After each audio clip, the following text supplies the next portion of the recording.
Hey there everybody! In today's tips video, we're going to look at a couple of different exercises for keeping our fingers in tune on the violin. It's really difficult to play in tune on the violin, so it's always good to revisit exercises like this and make sure that our ear and our fingers are lining up so that we can kind of micro adjust and make sure that we're playing in tune as well as we can. But hey, before we get started, I just wanted to remind you to like and subscribe to my YouTube channel. That really helps me out. And I want to remind you that my Patreon page is going strong over there. I have over 110 video lessons pre-recorded, ready for you to access immediately, as well as tons of other content and music transcriptions, the Old Time 100, Complete Beginner's Guide, etc., etc. So if you're finding value in any of these lessons, please head over there and subscribe. That means I can keep making these videos for you. So head on over to patreon.com/George Jackson. Right, let's get into this. Okay, first of all, we're going to look at just a partial major scale and tuning that against an open string. Now, we're just going to play half of the scale at a time. So if we're starting on the D string here, first 5 notes there. Okay, now that sounded pretty in tune. But what we're going to do is we're going to check it against our open A string. So first of all, we want to make sure that our open strings are in tune. It's sounding pretty good. We want to make sure that we're starting from an in tune position so our fingers can get used to going down in the right place. Hey, so first finger down. Right, so both those times there I was just slightly adjusting ever so much. It was a little flat and I just moved it up so that my first finger is in tune. Now that's the kind of micro adjusting that you can only kind of hear when playing against another note. It might sound in tune otherwise if you're just playing it in isolation.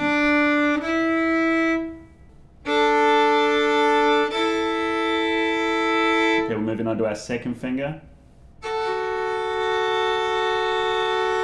Moving on to our third finger.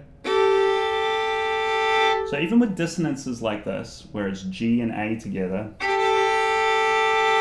there are ways to play this in tune and for it to be out of tune too, even though it's harder to hear than, say, your first finger where it's a perfect fourth. You can kind of hear if that's not quite in tune there. It's harder, for sure, to tell whether that third finger and open A together is in tune.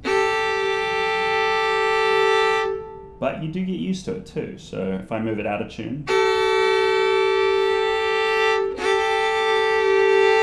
and finally our fourth finger, which is going to be unison.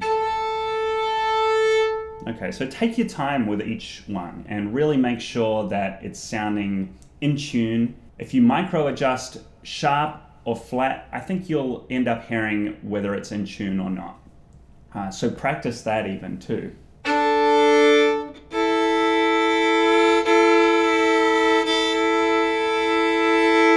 Until it feels sort of at its most calm point, and that's when you know it's in tune.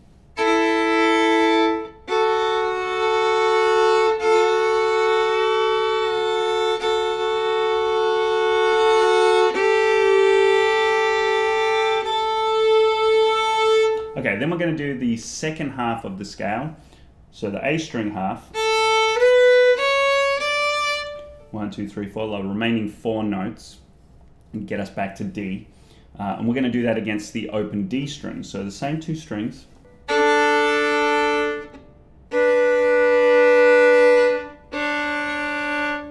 Now again, this is a hard one to hear because it's very dissonant. But there are, it can be out of tune. That's out of tune.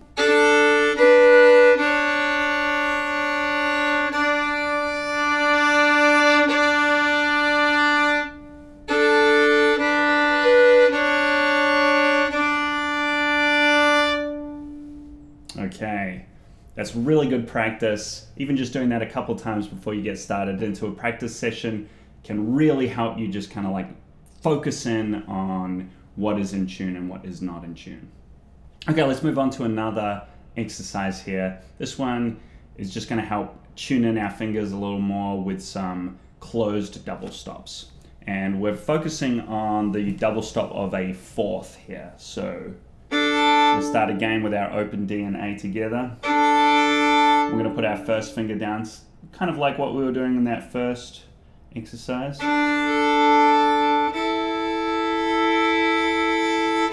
So we've got it nice and in tune. Second finger down. Okay, so at this point we're going to create a perfect fourth with our second finger. Then we're going third finger. And second finger close to our first finger. Fourth finger. And third finger for our fourth.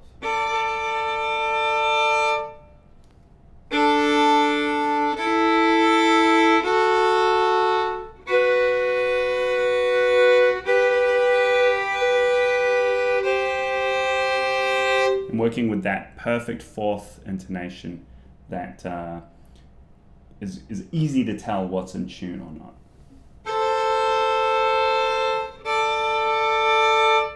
All right, try those on different strings, and I think that that'll set you up really good for your practice session. Make sure that our fingers are in tune. Thanks for listening. Catch you next time. It's really difficult to play in tune on the violin, so it's always good to revisit exercises like this and make sure that our ear and our fingers are lining up so that we can kind of micro adjust and make sure that we're playing in tune as well as we can.